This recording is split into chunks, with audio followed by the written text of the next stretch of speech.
Gary Gensler and the SEC are destroying crypto. The price of XLM and XRP has suffered heavily since the latest actions from the SEC and Gary G. Now, what we have to ask ourselves is this. Is the SEC and Gary Gensler a political liability for the Biden administration? Remember, Biden appointed Gensler in 2021, and you've seen what's happened since then. Companies are leaving the United States, capital is leaving the United States, workers are leaving the United States, and investors are out there are forced to look abroad for financial solutions which they can find at home. Heat map is up on the screen, and right now the time frame is a little different than normal, so I'll explain it. The action that you're seeing right now has to do with Kraken, enforcement, and so on. Basically, what I'm trying to show you is what's happened since the SEC has cracked down on crypto. What's the effects that's happened to our favorites? XRP, since that action, is down almost 7%, 37.1. XLM down 7.5% to 8.4. Broader look across the market sees ETH down 8.5% and Bitcoin down 5.6%. Again, this is to highlight the effect of action on the crypto market by the likes of Gary Gensler and the SEC. Tell me there isn't an effect. Come on, prove me wrong on this one. Coinbase, staking services are not securities. Coinbase gearing up to fight the SEC in court. Brian Armstrong, you are not a knight in shining armor. If you really were sticking up for crypto, relist XRP because the recent court case clarification with LBRY and the SEC, secondary sales are not deemed unregistered securities. So that means you can sell them and trade them. So Coinbase, you would be secondary sales. You're not the primary issuer. You want to stick up for crypto? Relist XRP. So now you've got Coinbase fighting for staking services. Why? Because Kraken was shut down by the SEC without notice, by the way. Paxos now ordered to cease minting Binance stablecoin by the New York Department of Financial Services along with the SEC. So we've got now state regulators taking a bite out of crypto, hampering the growth in the United States. CZ's out here and he's like, yo, on the alleged SEC versus Paxos lawsuit, I have no information about it other than public news article. The lawsuit is between the U.S. SEC and Paxos. I'm not an expert on U.S. laws, but personally I agree with Miles's logic here, and let me read you the logic.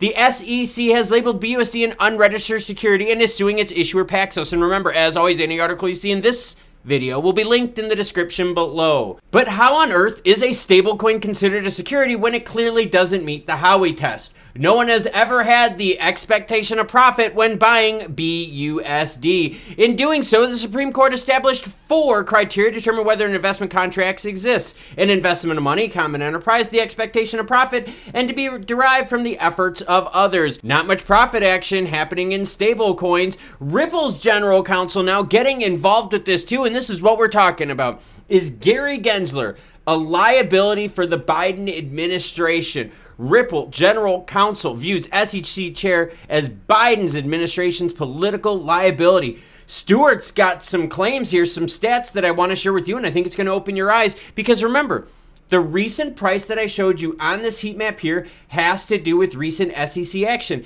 Doesn't directly have anything to do with XRP or XLM, but XRP and XLM take the beating of it along with the rest of crypto because confidence is crushed because people are like, hey, what can we do with our money in crypto now?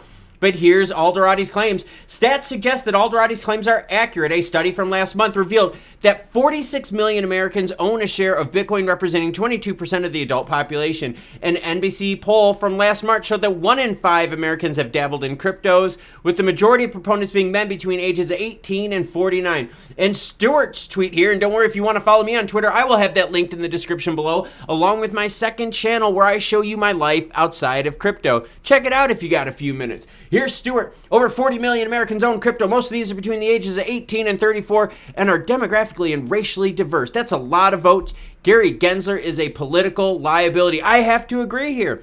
Heavy clampdown on crypto. And okay, Nexo. Let's talk Nexo real quick. Nexo was like, dude, seriously, we were working with state regulators. Then the feds came and messed it up. Then we start working with the feds and the states are like, well, we're not happy what you're doing with the feds. Nexo's like, screw it, we're leaving the United States altogether. Paxos is like, yo, we're hanging out in the hood one day, chilling out at our desk, counting our paper, collection right now, stacking the hundreds to the roof. All of a sudden, SEC knocks on the door. Hey, here you go, $30 million fine. Oh, and you have to shut down that staking part of your business that you've been running. Yeah, oh, and by the way, no notice, so go yourself. Yeah, that's what we're getting here in the United States. And I want to now compare that to what you can get from crypto, right, in Web3 development. And Gary Gensler's overreach is putting a financial impact as well as like a public, positive outlook, hampering the public positive outlook on crypto. And it's affecting projects out there. What am I talking about? Phone bank in Stellar. 350 million people in Africa don't have access to bank accounts. And only 20% of families have formal bank accounts. Users load prepaid airtime credits onto phone bank wallets. Those credits are on-ramped onto the Stellar network, digitized into tokens named MIN, which can then be turned into USDC. So now we're able to use Web3 crypto technology to use old cell phones as quasi-banks, right, to help the and underbanked. So all those useless cell phones out there, there's old brick-style action ones, we could turn those into bank accounts for people out there and help them enjoy the services that most of us here take for granted. Look at the price of XLM. Beaten down here, right? Negative action from the SEC, fallout from FTX, Celsius, Luna, and all that, right? The negative action from the SEC missing the big hits, right? They missed FTX, they missed Celsius, they missed all the big ones, but they're going after the little ones. So now people are worried, hey, little ones are being gone after. Big ones they're obviously missing are getting paid off to kind of, wink, wink, nudge, nudge, not pay attention to. But you're definitely seeing overreach from Gary Gensler and the SEC affect the price action. And the reason I brought up the price of XLM and XRP up here, especially XLM, this is how Stellar pays the bills. There are Lumens that they have in their pool, right, that they don't release onto the public market yet, that when they do, right, kind of does the whole numerator denominator thing. So if now the value of their piggy bank is down in over a year, we're talking about from 21 cents now down to 8.3. So now if your piggy bank is cut down 200, 250%, that's a lot less funds you have to work with. And again, the bigs out there, government regulators, are not catching the obvious, bad boys out there in the, crypto sphere. And the overreach from Gary Gensler and the SEC, who was appointed by Biden, is now just completely ruining the positive developments of crypto as well, hurting the confidence in the market, hurting venture capital confidence as well. Institutional grade confidence is getting ruined. You've got the case with the SEC going after Ripple Labs going on year after year after year. The lawyers always win because they're just draining them of funds. LBRY destroyed by the SEC.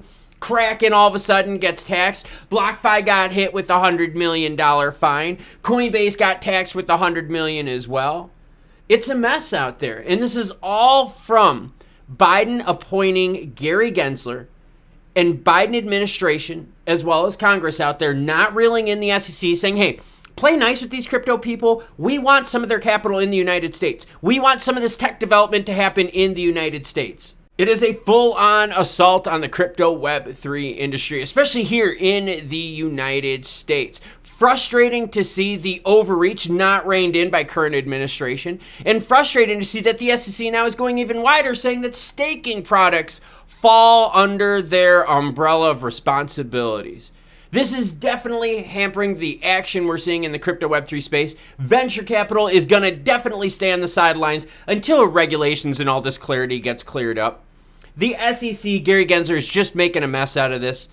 They're not doing this the right way. They are regulating by enforcement rather than having an open door policy that says, hey, guess what? You want to open an exchange? You want to open up a crypto business? Talk to us. We'll help you out. If you do something wrong, we won't slap you on the wrist. We'll just say, hey, look, fix it in 30 days, and then let's move forward. Let's work together. Let's increase the growth of this industry here in the United States. Frustrating because our favorites of XRP and XLM definitely are bearing the brunt of negative price action by the overreach of the SEC and other alphabet regulators out there, including state regulators. Now, earlier I talked about my life outside of crypto and Web3 when I'm not wearing the Stellar hat. That's this channel right here. Check it out. Support me big time on there by subscribing to that channel. Now, if you want crypto action, that's this video right here. I got one more workout to do today, a lifting session. That's right, Willie Beam, and wait till we get to the gym. Until more news breaks, you cool cats, have a great rest of your day.